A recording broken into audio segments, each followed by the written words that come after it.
할렐루야, 오늘은 신명기 32장의 말씀을 함께 보도록 하겠습니다. 구약의 역사서는 누가 썼는지 저자를 알지 못합니다. 다만 신명기적 역사가라고 부릅니다. 구약의 역사서는 단순한 사실의 기록이 아니라 신명기적인 관점을 가지고 역사서를 기록했다는 말입니다. 역사서 기자들이 가지고 있는 신명기적 관점은 무엇입니까? 아주 단순하게 이야기하면 축복과 저주입니다. 하나님께 순종하면 하나님의 축복을 받습니다. 하나님께 불순종하면 저주를 받습니다. 역사서에는 불순종한 이스라엘 백성들에 대한 하나님의 통렬한 심판이 그려져 있습니다. 이 하나님의 심판은 주로 이방 민족을 통해 이루어졌습니다.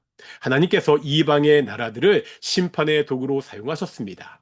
그렇다고 이 이방 민족들이 의로워서 도구로 사용된 것은 아닙니다. 이들 역시 그들의 악함 때문에 하나님의 심판을 받습니다. 이스라엘 민족이나 이방 민족이나 하나님을 섬기지 않고 하나님께 순종하지 않을 때 그 결과는 결국 심판입니다. 이 모든 심판의 이유가 뭐죠? 39절에 보면 이렇게 말씀하고 있습니다.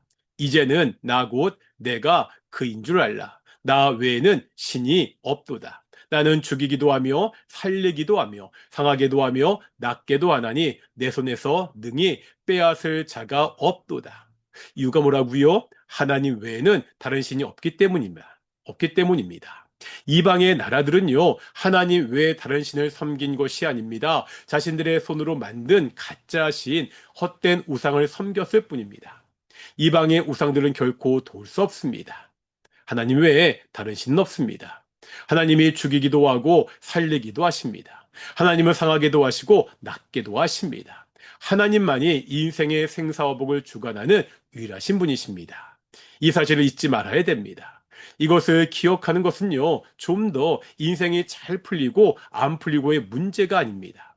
47절에 보면 이렇게 말씀하고 있습니다. 이는 너희에게 헛된 일이 아니라 너희의 생명이니 일로 말미암아 너희가 요단을 건너가 차지할 그 땅에서 너희의 날이 장구하리라. 여기에 보면 너희의 생명이라고 말씀하고 있습니다. 말 그대로 죽고 사는 문제입니다. 언약적 율법주의라는 말이 있습니다. 하나님께서 이스라엘 백성을 애굽에서 구해주고 가나안 땅에 거주하게 하신 것은 오직 하나님의 은혜입니다. 이스라엘 백성이 특별히 잘나서 그들이 하나님 말씀에 순종했기 때문이 아닙니다. 이스라엘 백성에게 율법이 십계명이 언제 주어졌지요? 출애굽 전입니까? 출애굽 다음입니까? 출애굽 다음입니다. 출애굽하고 시내산에 왔을 때 하나님이 모세를 통하여 주셨습니다. 출애굽 전에 주셨다면 이렇게 생각해 볼 수도 있습니다. 이스라엘 백성이 애굽에서 율법을 잘 지키니까 구원을 주셨구나. 하지만 출애굽 다음이라는 거예요. 율법에 순종하는 것과 하나님의 구원은 아무런 상관이 없습니다.